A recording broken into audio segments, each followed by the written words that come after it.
My name is Cheng, and I'm an engineer here in this office. Welcome, and then thanks for joining us tonight. I know it's the perfect timing with game day and then Veterans Day, but here we are. So recently, I've been working on revamping one of our developer sites, and then I thought it would be interesting to share with everybody and with the React community about some of the stuff that I found out interesting, and then just share what I did. So the topic of my talk tonight is create a modern documentation site with Gatsby and then React. So you might be thinking, really? A static website, and then you're gonna give a talk for just how to create a static website? I can do that, with HTML and CSS and maybe a little bit JavaScript. Yeah, sure, that's true and false. To create a static website is easy, but if you add things like performance, security, SEO, and how to make the UI better, and then that's not easy. And then just to be clear that here, it's very important to point out that static website doesn't mean it's not iterative or non-dynamic. So mostly, it just means that we don't, a site that doesn't have a database or you don't interact with database-only backend system.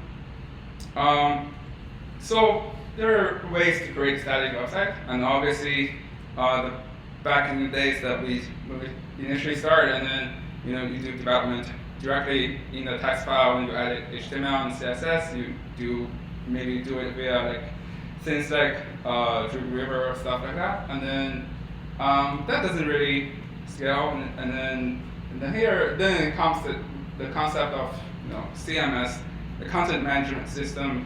You have things like WordPress that can really manage content for you.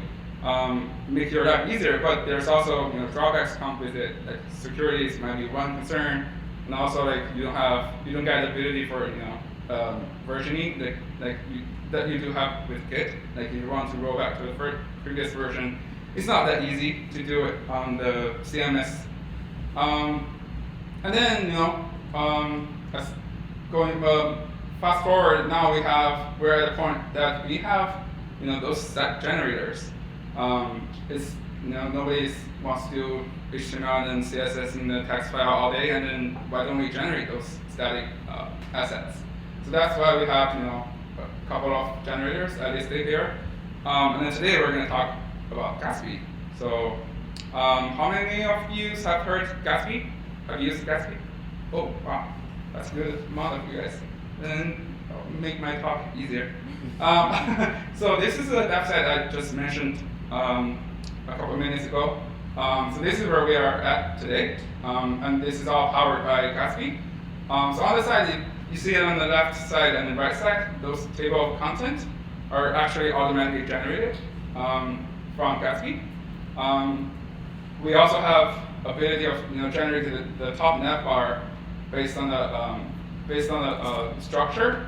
We have image processing, which will have lazy loading image, and then we built a lot of custom plugins and some of the cool features that I'll be about to share with you guys in my talk. Okay, so what is Gatsby? It's essentially a blazing fast modern site generator. As you can see, it's on their website.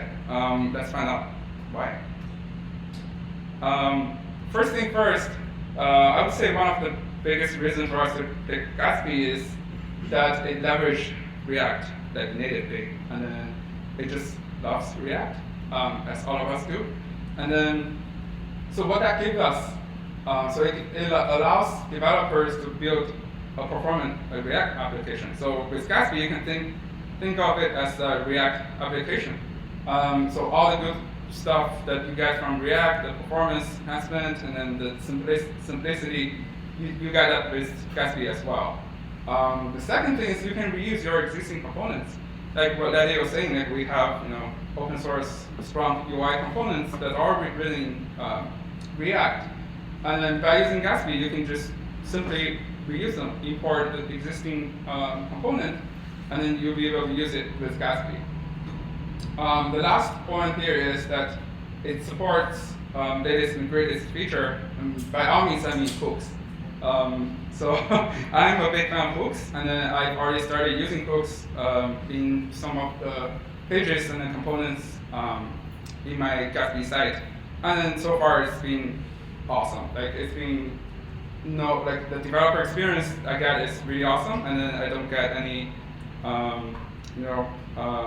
hiccups or workarounds that I need to do, and it's basically as almost fluent and as smoothly as you were to write a React web application. Secondly, since most of you guys already know, so Gatsby has GraphQL and then Webpack built in.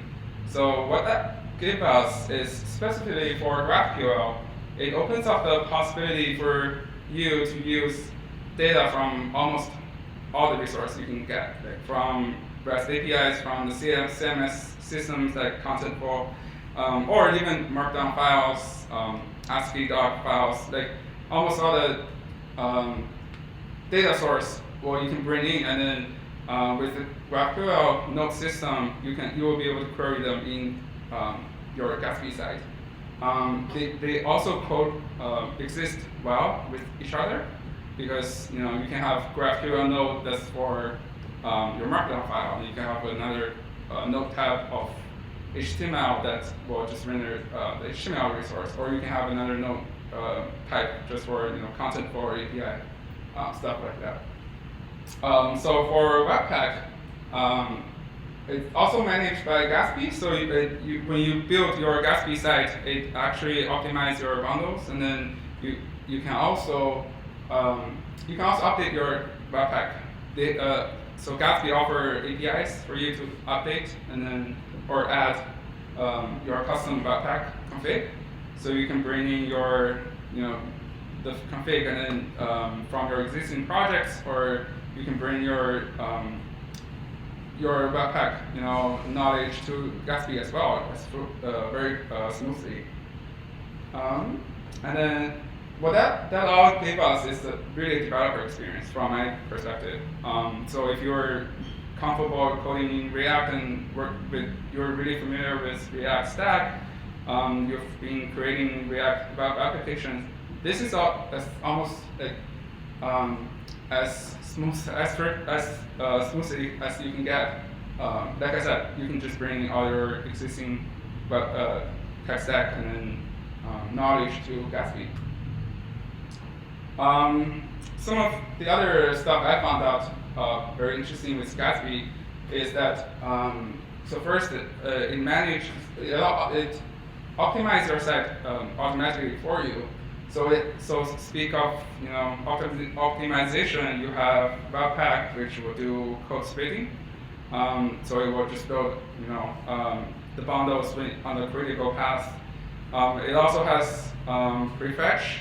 So if you check out any of the Gatsby site, if you open up the developer console, you will see it actually will try to fetch the critical resource that you will be soon seeing. So like if you're on the main page, you have some navs, and it will try to prefetch the content for each one of the tab on your nav, so that when you actually click on it, it feels almost instantly loaded.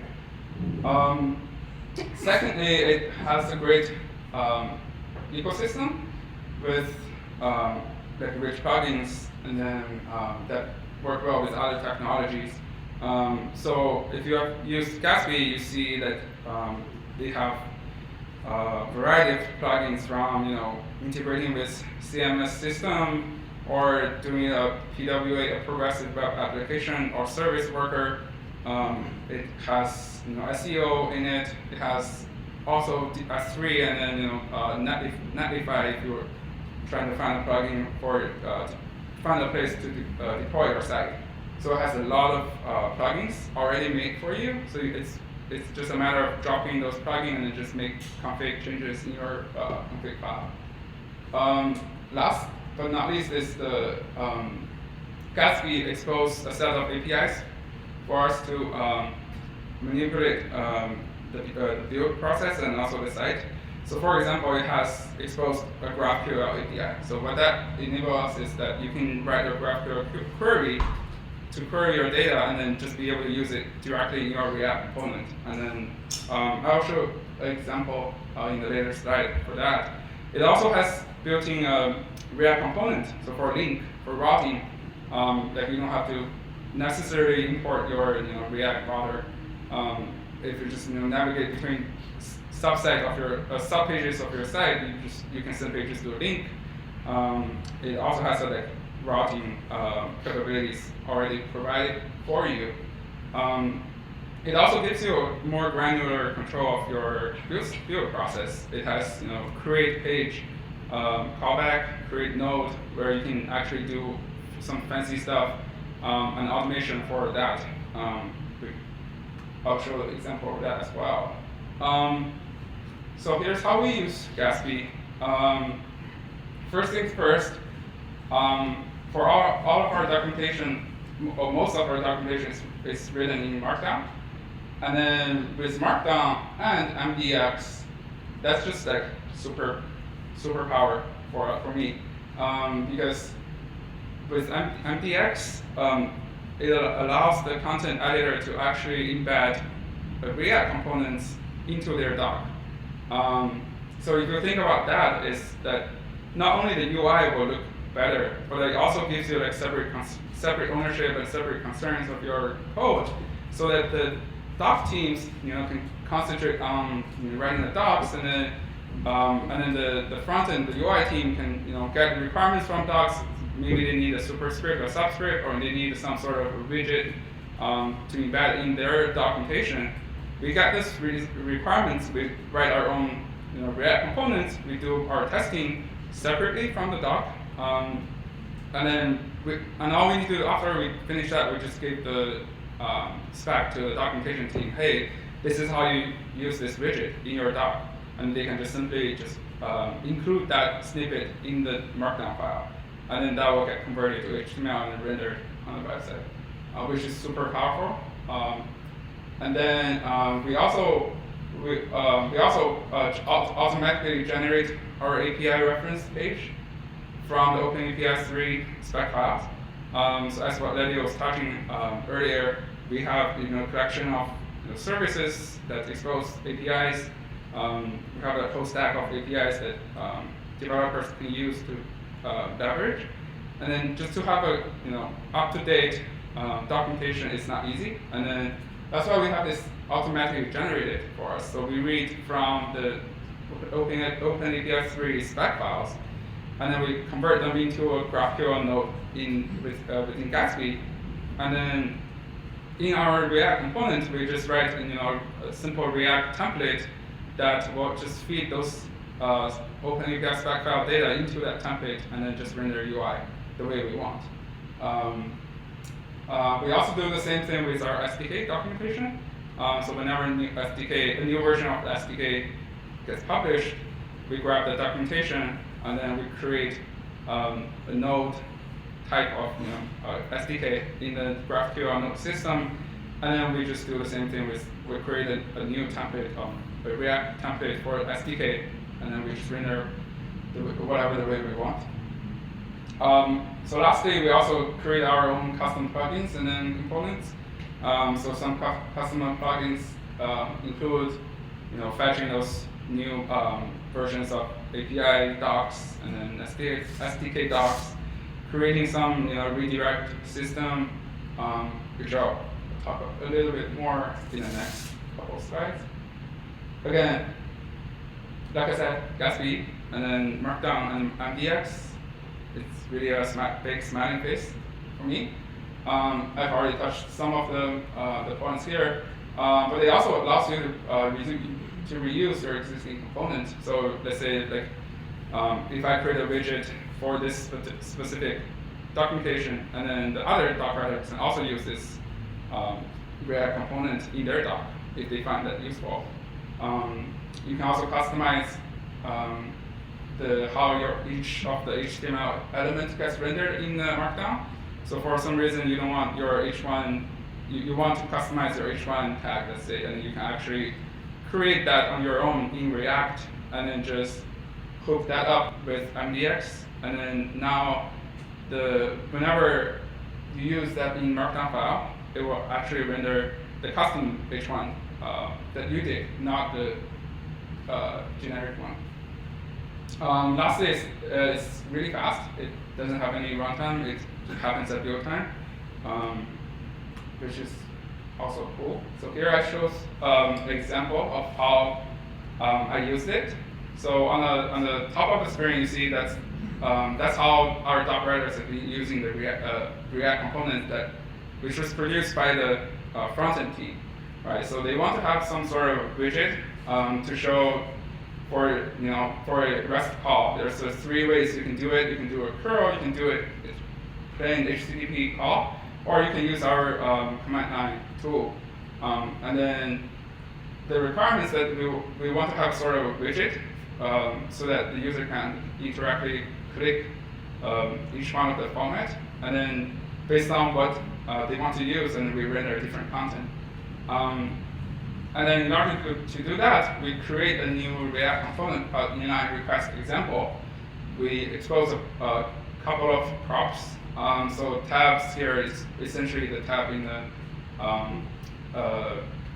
the tab for the options. And then you can pass in the request and the examples, and then you can just use that directly in the Markdown file. So if you look at other parts of that screenshot, it's Markdown syntax. And then you don't have to worry about import this React component or anything. Like you just drop that in, and then it gets rendered on the UI as it's shown at the bottom of the page. You also get flexibility. If there's I only want to show 2 options or 1 option, you can definitely just simply by changing the tab's value here without worrying about anything else. So this also gives docs team to only focus on coming up with the example, not worrying about the format and then the line break, or we also built in this show more, show less little logic to check if there's more content, and then we render the show more feature. So the documentation writer don't need to care about that. They can just focus on coming up the right documentation and example, which I thought is really cool. So customizable components, like I said, it allows us to replace the HTML element that Markdown renders with a custom implementation. Here I show the example of these are my components. I want to have H1 to render my heading component. I want A tag to be my link component. I have other components like lazy code or custom table. For some reason, I just don't like the default one. I just want my custom one, with to work better with my design team and design team. And then you can definitely do that. And then after you create those components, and then you hook it up through the MDX provider. So that allows you basically to, for all the children nodes that's included in MDX provider, they will just use the custom H1 tag and A tag, and then through like a React context API. So it's like if you see this code, it's purely like a React. There's nothing that shows that it's very specific to Gatsby, which makes the developer experience really good. And we also leverage this in some of our documentation. So that's Markdown and MDX. So next, I want to talk about how we auto-generate our API and SDK documentation pages. So like I said, the concern here is that service teams can work on their microservices that work on their APIs, and oftentimes their API evolves. Maybe they add new parameters, they roll out a new version of the APIs, they change some sort of default behaviors for that, and then we want to have the up-to-date documentation on our side so that developers know oh, I'm gonna call this API. Let me check what's the requirements, what's the options, what the body looks like, what response looks like. So in order to do that, so service team produce OpenAPI 3 spec files. That's in either YAML or JSON format. And then for us, for me, so we have a custom Gatsby plugin that actually fetches that spec files from a central location, and then start validating, see if that spec file is actually, it's actually validate against OpenAPI 3 standards, and then we do some transformation on the file, extract some nested objects there, and then after that we call the Gatsby GraphQL API. So, there's a create node API that we call. So essentially what we do is that we call create a node, we create a node type of API spec or something like that, and then we expose all the information we need through that node. So things like version, endpoint, path, description of that. So we expose all those information as a field of that node. And then in our Gatsby pages or components, whenever we need it, let's say we want to render drop-down of all the versions of the same API spec. We want to know what are the available versions. So now we can just write a GraphQL query to get all the versions, and then we can get which one is the latest one, and then we can just render a drop-down in the React component just by talking to GraphQL through this static query API that Gatsby exposed. So that's how we were able to actually keep our API docs up to date.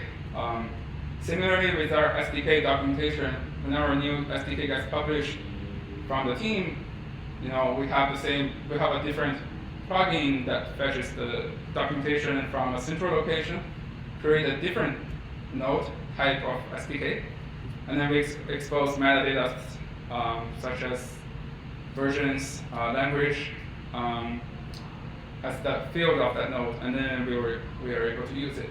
If we are trying to create a drop-down component, right, for user to select different version of the API spec file, and then you actually do it at the beginning. So static query is like you will do a static query, and then you embed your GraphQL query in there, and then it returns the payload, and then you use that payload to return your React component.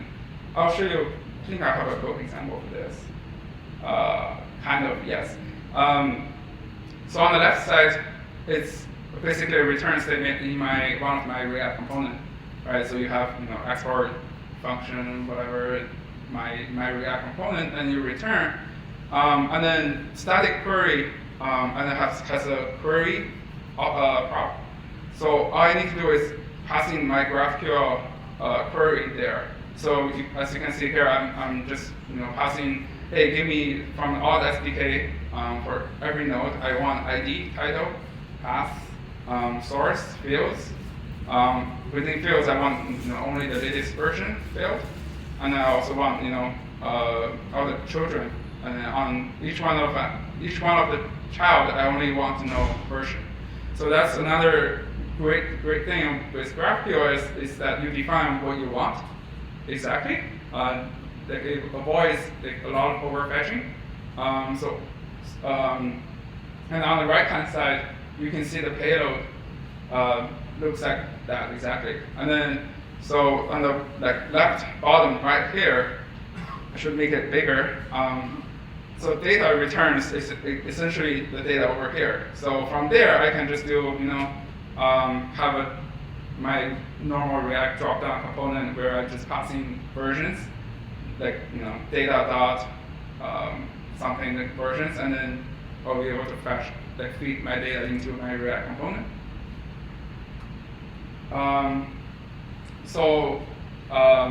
Lastly, some of the custom plugins and extensions that we built here. One of them is redirect system. So this happens a lot with, especially when the platform is young and these things keep changing, and then sometimes you need to move around your documentation pages or even your documentation hierarchy. We built a redirect system which basically look at the front matter of the markdown file, and then we expose a field called legacy redirects that takes an array of old links, and then with our custom plugin, the Gatsby, can look through each one of the legacy link, and then we just call create redirect, which is another API that Gatsby exposed, and that will actually handle redirect. So if user hits old link, and it will actually automatically be redirected to the new where the page is located right now. Like I said, the table of contents, the screenshot I showed at the very beginning slide, we also automatically generated. So table of contents, and then in the markdown files, in the front matter, you can specify the level of the depth in the table of contents. We support like a max depth of maybe 5 levels, and then that will automatically organize your markdown page and layout, and then render the table of content. Image processing, like I said, like lazy loading image, when you have a low network is not good, and then it just blurry at first, and then as you get more bandwidth and network catch up, and then the image gets rendered with a higher resolution. Feature flags, we've also built a plugin for feature flags, for doing feature flags. So for things like we want to enable authentication for the entire site, we can just simply turn on and off, rather than trying to look through the code and find all the possible places and to replace value. Embed HTML pages, again the same way as we do with API spec files and then SDK doc. Some of the team produce HTML pages for their documentation, and then we want to import those to the Gatsby set as well. So we also create a new GraphQL node, and then with type HTML, and then we get those resources and it just embed it into our site. There are a couple more plugins, but essentially with Gatsby, the plugin system works really well for us because it's all written in Node.js, and then still technically same JavaScript. And then you get a lot more granular controls over the build cycle. You can do things like set effects, right, to React, which is pretty cool. That's it for me. Any questions?